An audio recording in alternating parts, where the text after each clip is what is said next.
We're going to give another minute or two, then we'll get started. Thank you.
All right, good afternoon, everyone. We'll go ahead and get started. If you could advance the slide, please. Thank you. All right, well, thanks for joining us for our webinar on the Connecticut Green Bank's CPACE for New Construction program. Next slide. So before we get into the agenda and the webinar here, just a few housekeeping items. So everyone is muted. If you have any questions, please put those into the chat. We'll be monitoring that the entire time, and we'll address them at the end of the presentation. I'm joined here, if I should introduce myself first. This is Mackie Dykes. I'm the Vice President of Financing Programs here at the Green Bank. I'm joined by Elise Buzelli on the financing programs team, and Vijay Gopalakrishnan, who is with DNV, who is our technical advisor for the CPACE program, and both of them were the brains behind our new construction program, which we're here today to talk about. Next slide. So before I get into the overview, just a quick history here. So a few years ago, the Green Bank rolled out our CPACE for new construction pilot. There's been growing national interest in using CPACE as a financing tool for new construction projects. We wanted to make sure that Connecticut was on board with that and prepared to ride that wave. We put out those pilot guidelines, and during that couple-year pilot program, learned a lot and got great feedback from the market. So we spent a few months doing a drafting and then stakeholder process to update those guidelines and put those out a few months ago. So today wanted to just take some time to go through those in depth. Hopefully you've had a chance to review them, but okay, if not, well, like I said, we'll go through them in depth and talk through the changes and how, what I think is a really great approach for bringing CPACE new construction financing to the market. Next slide. So just very quickly, the Connecticut Green Bank, we're the nation's first green bank, established just over 10 years ago. You can see our mission and everything here, but fundamentally, we try to figure out how to drive investment into clean energy projects in Connecticut and make sure the state is achieving its clean energy goals. Next slide. We've got a number of solutions for different types of customers, residential, non-residential, community, as well as options for investors. The piece, the business line or the piece of the Green Bank that we're talking about today is our commercial property assessed clean energy program, which falls under building solutions. The program was created back, the CPACE program was created back in 2012 when the legislation passed to enable it. And the Green Bank, in that legislation, the Green Bank was named as the statewide administrator for the program. So it's in that role that, in the administrator role, that we've created and this expansion of CPACE into new construction and launched the guidelines that we'll talk about today. Next slide. And with all that said, let me turn it over to Elise. Great. Thanks, Mackie, and welcome everybody. Thanks for joining us today. So I'll just give you a quick refresher on what CPACE is, and then we'll dive into CPACE new construction. So CPACE, as Mackie was just mentioning, is our kind of main financing option for commercial property owners. Stands for Commercial Property Assessed Clean Energy. And generally it's available, financing available for commercial properties for green solutions. You'll see I have the little star down there. We've recently made some additions to the program. We'll be able to now finance EV charging infrastructure as well as resilience measures. We just finalized some of the EV charging infrastructure guidelines, and those will be out soon. And resilience we'll be working on in the first kind of half of next year as well. But really exciting changes there. Generally, CPACE is a repayment mechanism. It's a way to finance green energy or green solutions and repay them over time up to 25 years through a senior assessment on the property. A couple of key things to kind of keep in mind is, that the assessment is something that stays with the property regardless of ownership. So think of a municipal assessment like a water or sewer bill. That's really how the CPACE assessment works as well. So you're repaying that financing through the assessment, but that long-term aspect allows for property owners to really realize savings, especially in the retrofit version of CPACE that we have here at the Green Bank. But new construction, if we can go to the next slide, Rudy, please, is really focused around trying to incentivize property owners and developers to build better buildings. And this is just a quick snapshot of where to find the Appendix N for new construction on our website. Right now, it lives on our CPACE website. We'll be making some website changes, but right now this is where you'll find it. So cpace.com/program guideline with no S / and you'll be able to look through those. So I would encourage everybody to take a look at those and read through them as well. But we'll walk through them kind of step by step here in a second. Let's go to the next slide. So yeah, as I mentioned, it's new construction. For CPACE new construction is for ground up construction projects, as well as gut renovation projects or a repositioning or adaptive reuse of an existing building. All of those would fall under the quote unquote new construction umbrella. And really it's designed, as I said, to try to incentivize property owners and developers to build more efficient buildings.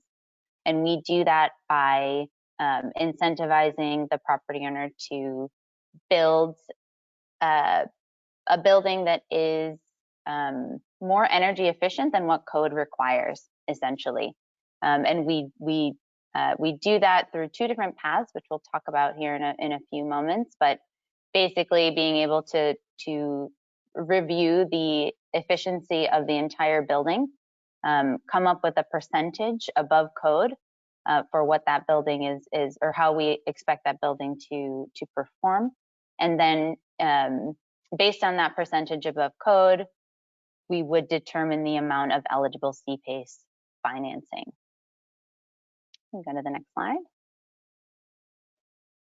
So this is a graphic that a lot of you, if you've been working in the program, even in the pilot program, have probably seen. But this kind of gives you a visual representation of what I was just mentioning, but also kind of kind of skewing it more towards how a developer or property owner might look at this from a capital stack perspective.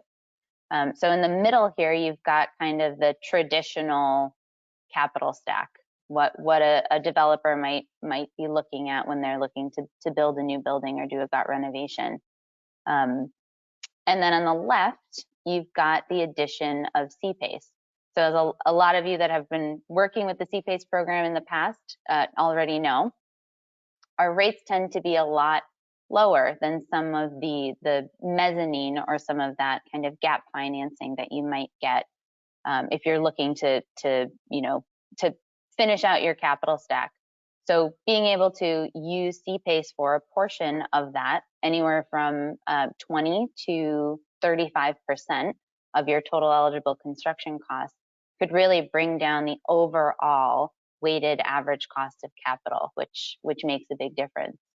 And of course, also getting a better building and a more efficient building in the meantime. So also reducing operating costs and making a building more comfortable.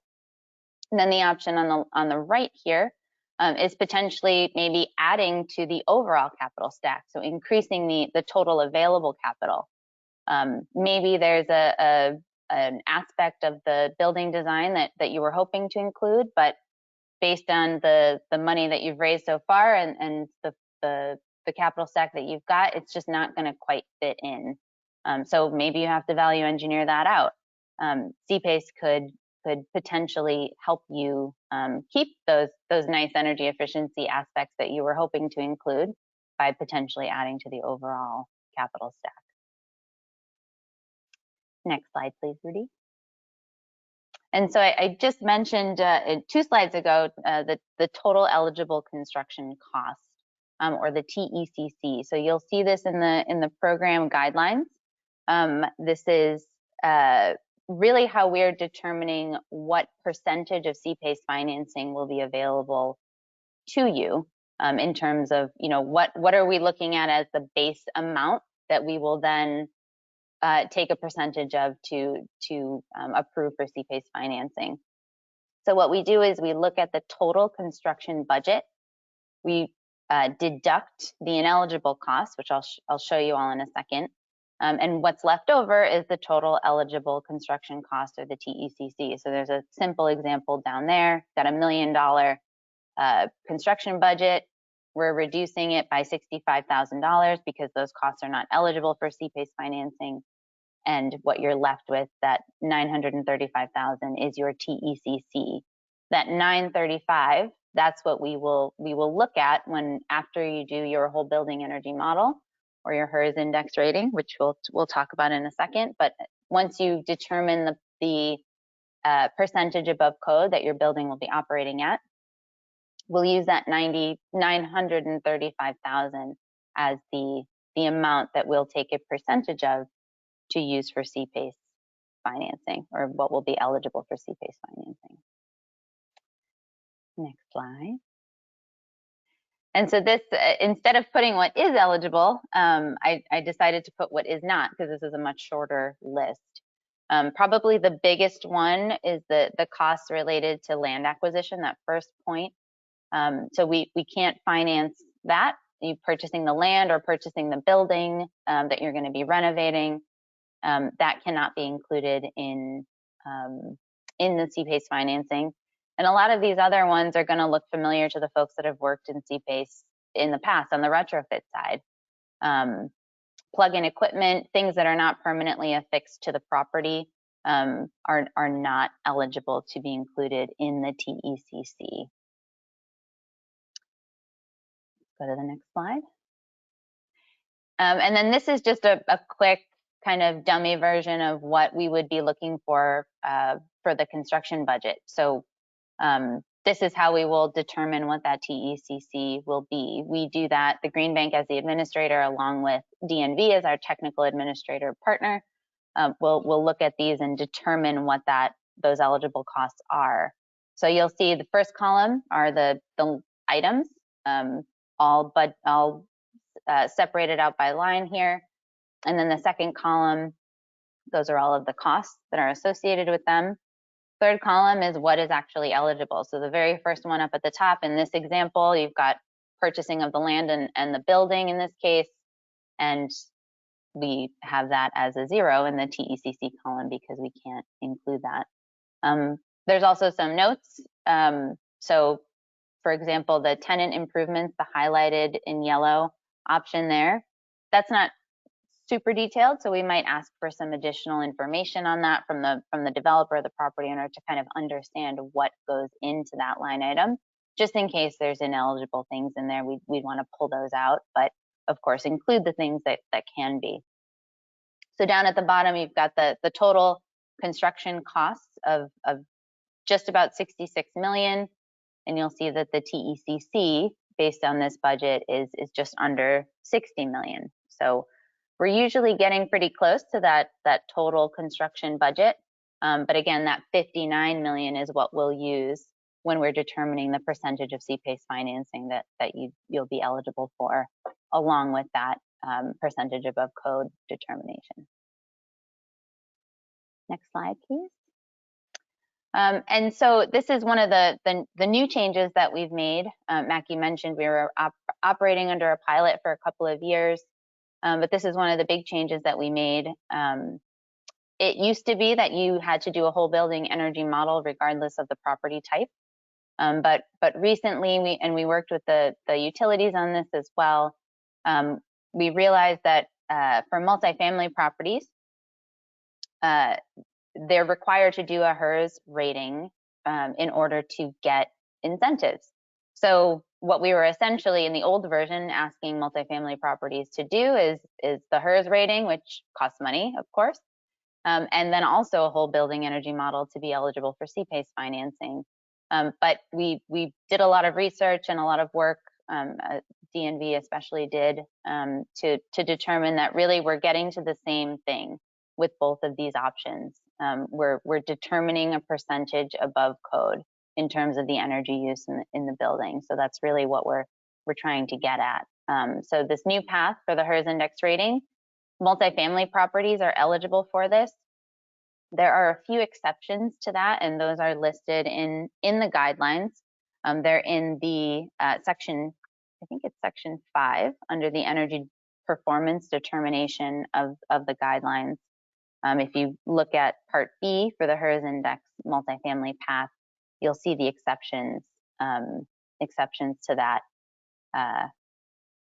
But that doesn't mean that that multifamily property that can't use HERS is ineligible to use CPACE. They can still use the whole building energy model approach if they'd like. Next slide, please. Okay, and so I'm going to hand it over here to Vijay. He's going to talk through a couple of the technical aspects here, starting with the bonus technology. So Vijay, please take it away. Thanks, Elise. Hey, everyone. So the intent behind introducing bonus technologies at a high level was to try to encourage the installation of technologies based on making the buildings more energy efficient, and also to align more with energy policy goals and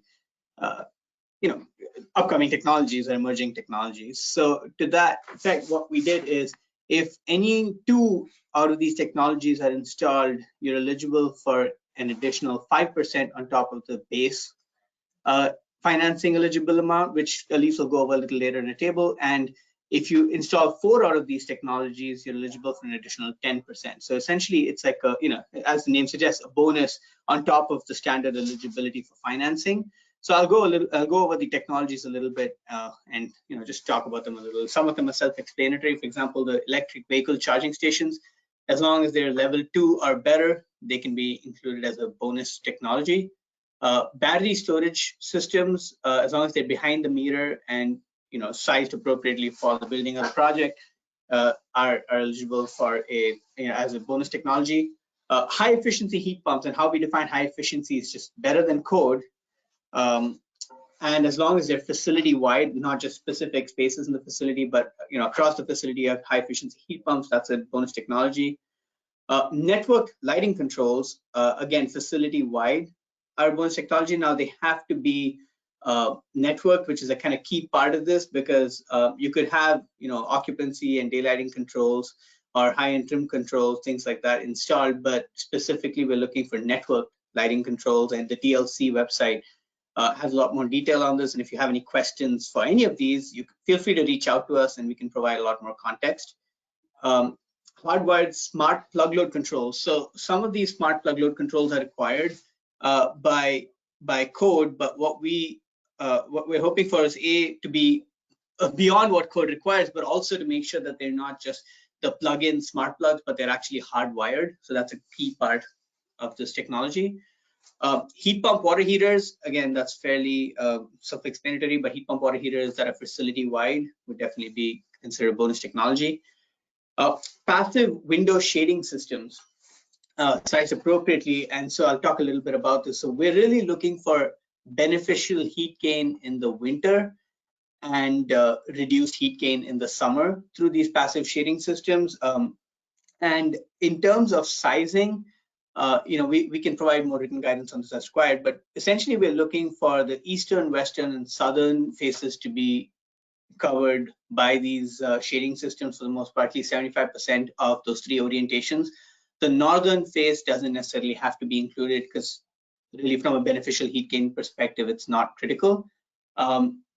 But the intent is, like I said, just to make sure that the summer and winter benefits from the shading systems that are installed, and they would be considered a bonus technology. The next two technologies here, fuel cells and solar photovoltaics, are both generation measures. And so fuel cells, as long as they're in combined heat and power mode, so you're using the electric generation, but the thermal load as well from the fuel cells, that would be considered bonus technology. So not just the electric side of it. And with photovoltaics, as long as it's sized appropriately for the project, they'd be considered a bonus technology. Now, these last two bonus technologies can be applied to CPACE in two different ways. So can you please go to the next slide? Thank you. So in general, clean energy generation, which PV and fuel cells will be part of, can be included either as a bonus technology using the whole building modeling part. So basically you include those costs as part of the TECC, the financing amount eligibility, and you can take additional 5% or 10% depending on how many bonus technologies they're including. Or instead of going the bonus technology route, they could go through the standard SIR methodology, where you essentially run them through a more traditional CPACE SIR path, and you don't include them as a bonus technology. What's important is that you don't include them as both a bonus technology and an energy improvement using SIR, because that would be double counting. So it's essentially, you can pick one of the two paths for these, and you can apply either one depending on which one is more beneficial to your specific project. Geothermal systems must be included in the whole building model as power, in the analysis, in the new construction analysis, since they're not generation, and we really need those loads to be captured appropriately in the model. So geothermal systems must be included in the whole building energy models. That's why I want bonus technologies. I can answer any questions that's required. Can we go to the next slide, please?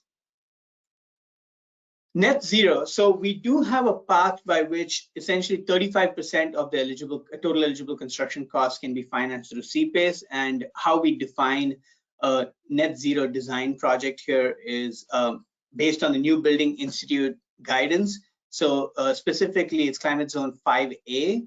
Depending on the facility type, as long as the total energy use intensity of the facility design, of the proposed design, is at or under these reference points provided by NBI, we would consider that to be a net zero design, which would mean you're directly eligible for 35% of the TECC. Thanks, Elise. Back to you. Okay, thank you, Vijay. And actually, Rudy, if I could have you go back up to the paths slide really quickly. Thank you. I realized I kind of glossed over what these are. So there's a question in the chat about what the HERS rating index is.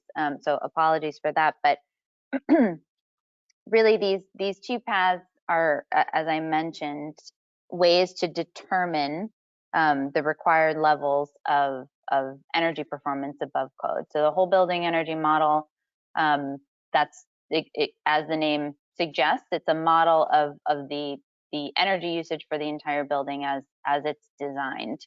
And those can be determined through a few different modeling softwares, which we have listed in our guidelines.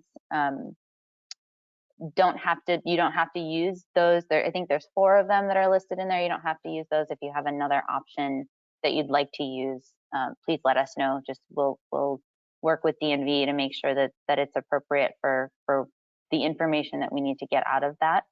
And then the HERS rating index.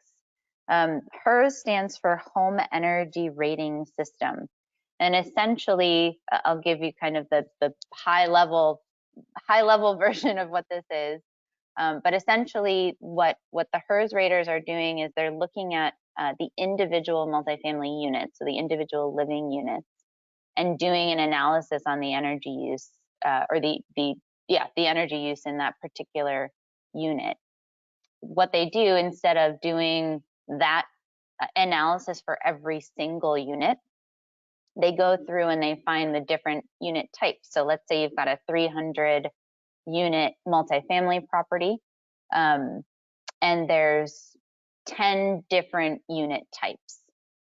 They will analyze each one of those unit types, figure out what the HERS score is for that, and we do have a whole chart and some links in our guidelines that will help you understand what that looks like. But basically determine what that the HERS rating is for each one of those unit types, and then do a weighted average for however many of those types are found within the building.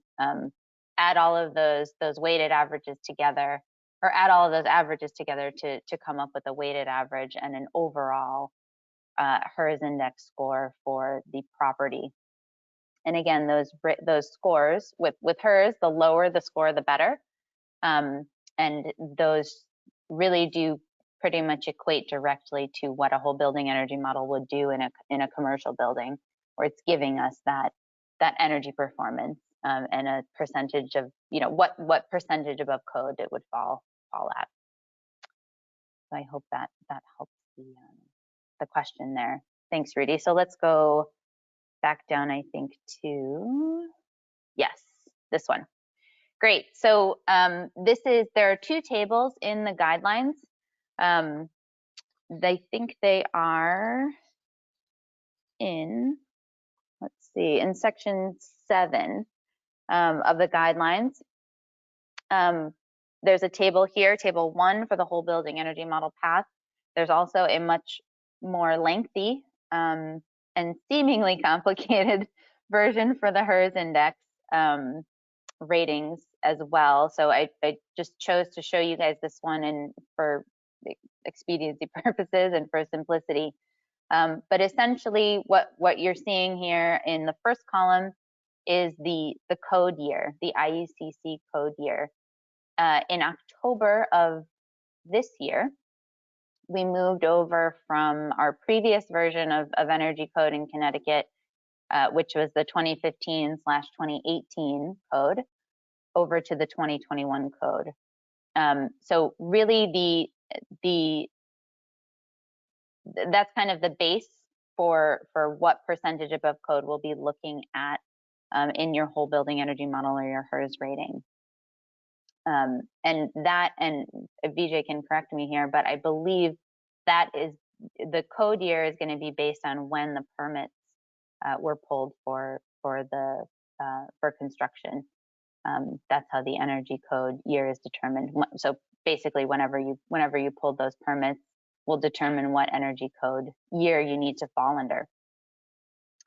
But we made kind of 2 different paths or 2 different options here for each energy code year. So you'll see in 2021, because the code is a little bit more rigorous, we dropped the energy performance above code that we're looking for. So if you're 5% above the IUCC 2021 code, after you've done your whole building energy model or HERS index rating, you'll see in column 3, you would be eligible for 20% of the TECC in CPACE financing. So really, this is another one of the changes that we've made. Again, for those who followed the pilot program, we originally were tying the percentage of CPACE financing directly to the percentage above energy code. So if you were 12% above code, you were eligible for 12% in CPACE financing of the TECC. And we've heard loud and clear from the market that was just, it was really hard to plan for those types of situations when you're trying to maximize your CPACE financing and also trying to get an energy model, very complex and time consuming model done. Trying to put those two things together was difficult. So we decoupled those and just said if you meet this minimum threshold, you're eligible for this percentage in financing. And then we have the next version below that, which is a more rigorous option. If your building is going to be 10% above code at the 2021 code year, you're eligible for 25%. So those are that third column in from the left. That's the kind of the base CPACE financed amount of the TECC that you would be eligible for. And then as Vijay was talking about when we were discussing the bonus technologies, if you do 2 of those bonus technologies, you get an additional 5% in CPACE financing, and 4 bonus technologies gets you an additional 10. And then the last column there is designing for net zero at 35%. So you'll also notice that if you don't have to do net zero to get that maximum amount in CPACE financing. If you're building to that more rigorous level, if you're doing 10% above code at 2021 and doing 4 bonus technologies, you're also eligible for that maximum 35%. So again, after the TECC is determined, that's when we would determine the amount financed with CPACE based on the percentage above code after you've completed the whole building energy model or HERS index rating. The last thing I'll say before I move off of this slide, and for the folks that are familiar with HERS ratings, and if you've looked through our guidelines and you've looked through the table 2, where it gives you kind of the same percentages in CPACE financing and the levels that you need to meet for the HERS index rating, we made some assumptions on what the HERS index rating should look like for 2021.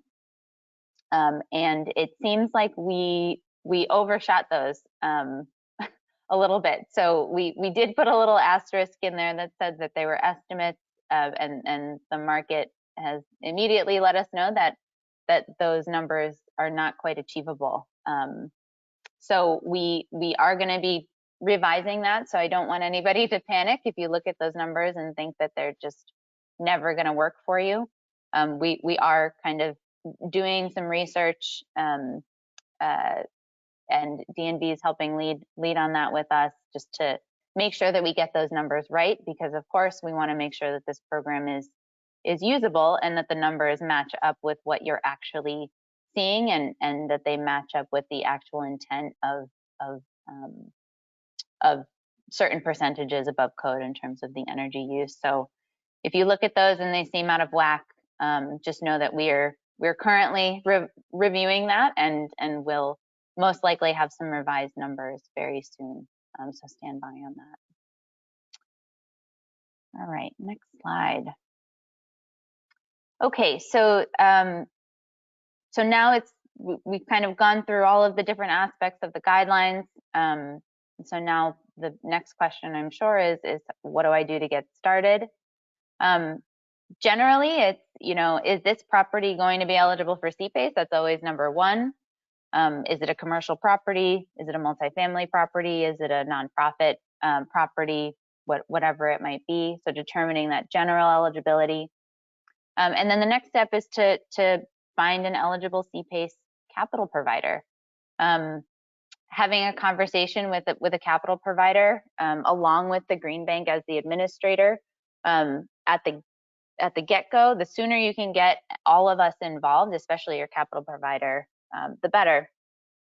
The more we'll be able to kind of help you through some of the different aspects and make sure that what you're working on, what your designs are looking like, and how you're planning your capital is going to align with what we're looking for in the program. So it's never too early to call us.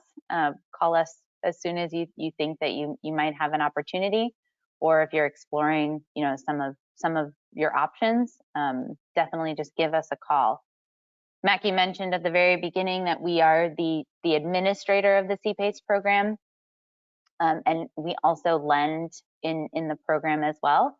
But we have a lot of capital providers. I think we're up to about 20 different eligible capital providers that can also lend in the CPACE market.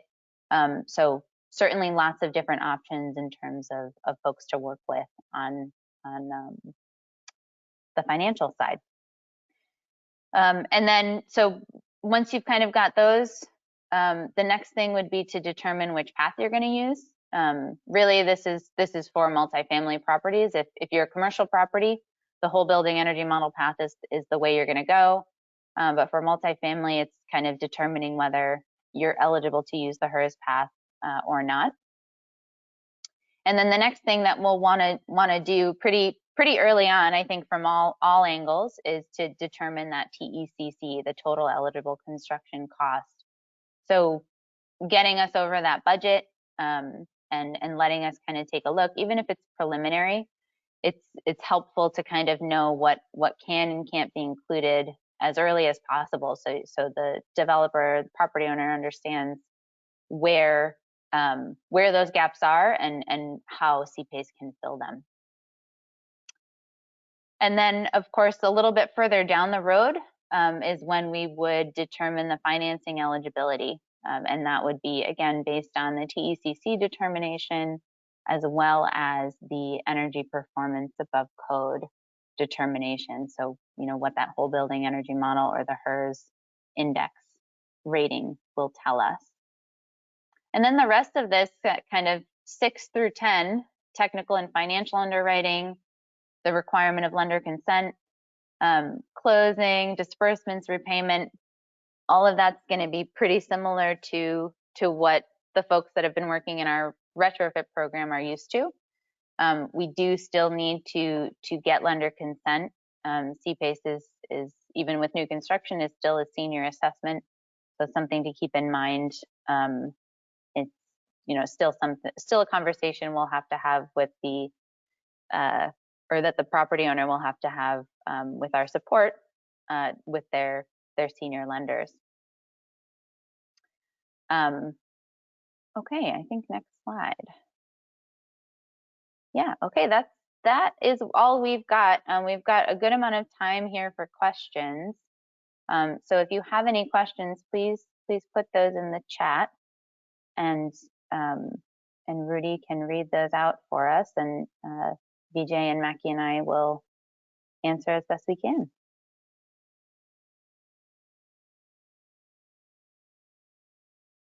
Thanks, Elise. So there is a question. I'll read it. What are the reasons why someone would choose to include solar, for example, as either a bonus technology or an energy improvement? And could you elaborate on the consequences of going one of those routes or the other? Yeah. I'll let Vijay chime in here too. I'll start it, and Mackie too, if you guys have an opinion. I think generally it's using a renewable energy technology like solar is a great way to just generally make your building more efficient. But in terms of determining which way to go, whether you're including it as a bonus technology and part of the TECC or as a standalone option, I think that really is going to come down to how the numbers work out for the property owner and the developer. You know, I would imagine kind of what's the best bang for their buck there.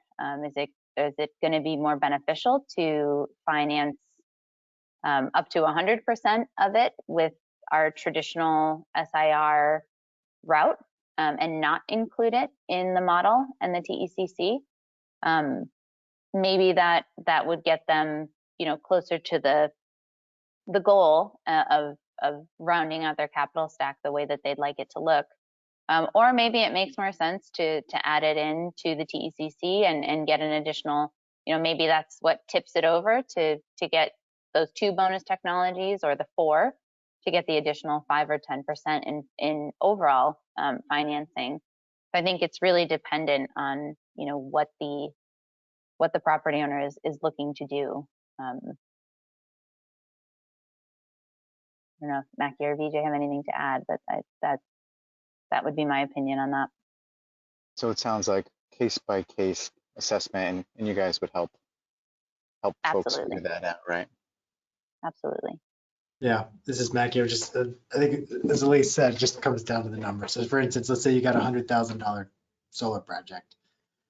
If your TE and it's this potentially second, you got an EV charger and solar. So you got 2 bonus technologies. If your total eligible construction cost is 10 million, then having 2 bonus technologies is going to add another 5% overall of how much you can finance. So that's going to add $500,000, 5% of 10 million to what you can finance for CPACE. That's better than just financing financing $100,000. It's unlocking more CPACE capital to go that route than financing 100% of the solar cost at 100,000. On the flip side, if your total eligible construction cost is let's just say 2 million, or let's say 1.5 million, then an additional 5% is only going to be 75,000. So you're better off in that case just financing the full value of the solar rather than adding it, going the eligible construction cost metric. So yeah, it's just really, assuming the goal is to optimize how much CPAN's financing to get into the project. It's just whatever numbers make sense. Great, thank you both for those answers. A question on eligibility, right? So are municipalities and public schools eligible for the program? No. Municipal, state properties are not eligible, so public schools would fall under that. So they are not eligible for CPACE. But we do have some other programs at the Green Bank that they could potentially take advantage of. Not quite the same as new construction that we talked about today, but we do have other solutions for them. In that first slide that Mackie mentioned at the very beginning, we have some community solutions for those types of properties, but unfortunately they cannot access CPACE financing. And this is Mackie. I'll add, as Elise mentioned, we've got we do a lot of work with all those schools, municipal properties, state properties on the solar front. We finance them through our power purchase agreement. On the debt side, on the new construction side or just energy efficiency retrofit side, we really haven't done much. So assuming that's debt to a Board of Education or a municipality, we really haven't done anything there because those entities typically have pretty good access to capital, so haven't needed or wanted our debt. If you're seeing instances where, for whatever reason, that's not the case, then we'd love to talk with you about that, to try to see if we could come up with a solution. But we don't have an existing product ready to go there again, just because the need has been pretty much zero. Thank you for that. I'm going to actually switch the slide to the resources and contact information, because I think that question about municipalities and public schools, if you'd like to send us an email to follow up, we'd be more than happy to talk about that with you a little bit. Okay, so moving on to another question. What are some of the underwriting criteria that the Green Bank looks for And can you give us an idea of, rates and terms, anything like that? Yes. So rates and terms, I can talk about the green bank terms. If we're financing a new construction project or a portion of one, our terms range anywhere from 5 to 25 years. I think that in a lot of cases for new construction, we'll be looking at the maximum term length of 25. And our interest rates range anywhere from 5 to 5.95%. So at 25 years, we're at 5.95% currently. And in terms of the underwriting criteria, generally and I'll let Mackie add to this too. Generally, we're looking for information on the property owner. A lot of times it's not as cut and dry as it is on the the retrofit side, where we're kind of working with an existing business or an existing building. But we're generally kind of looking for information on tax returns, kind of some basic underwriting information. We also will want to look at any other debt, so their senior lender, their construction loan, any other debt or tax credits or anything that they're going to be looking for, so we can kind of understand what the overall capital stack is going to look like. Anything else to add there, Mackie? Nope, nothing to add. All right, so the next question is a bit of a specific situational one. So if it's not something that can be easily answered, maybe we just take it offline, but I'm going to pose it here. If I have a base permanent capital stack of 80 to 85% debt through a HUD 221D4 loan, could I use CPACE to extend my leverage to 90 to 95%?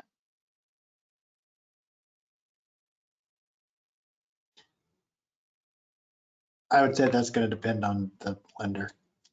I can't make it. Yeah, I can't speak to what a lender would be willing to do.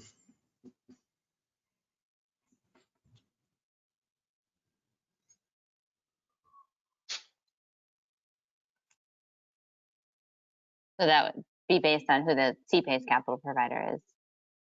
Is that what you're saying, Mackie? Yep. Yeah. Yeah, that might be one. If you want to shoot that one over in an email, or if you want to have a more of a conversation around that, we can take that offline as well. So feel free to email us on that one specifically.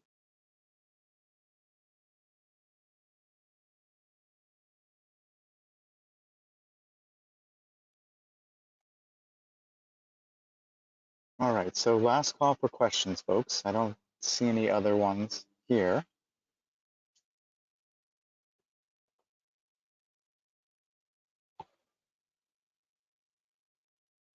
So while we're waiting to see if any last minute questions come in, Rudy, just to let everybody, I can't remember if we mentioned this at the beginning, but we recorded this, and we will also be sending out an email to all of the attendees with the PDF version of today's presentation. So you'll have that. These resources are some of the ones that I picked out that I think would be useful right off the bat, but we've got mine and Mackie's contact info there as well, as Rudy mentioned. So feel free to email us about anything specific. And certainly, as I mentioned, if you have any thoughts or questions, or if you've got a project that you're thinking about, definitely give us a call. The sooner we can get involved and answer your questions, the better. So we're always available to have a quick chat about these projects. So there is one last question that came in, Elise, while you're talking. Is the allowable amount based on a percentage of the future value of the building?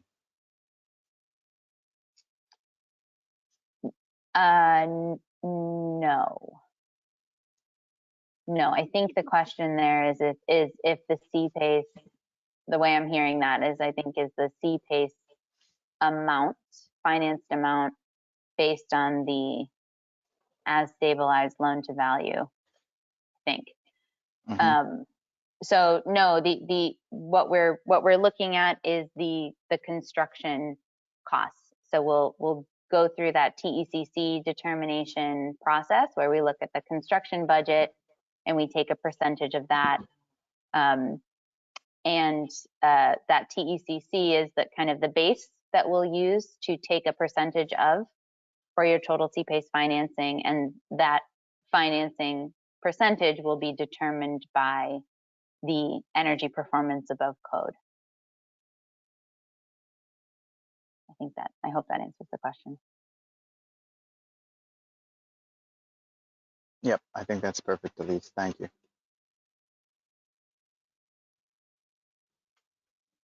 So that was the last question. Excellent. Well, I think we can probably give folks a couple of minutes back, but really appreciate everybody joining. And again, feel free to reach out to any of us with any questions. We'll follow up with within an email and the deck from today's presentation. But hope everybody has a great rest of your day. Thanks, everyone. Thanks.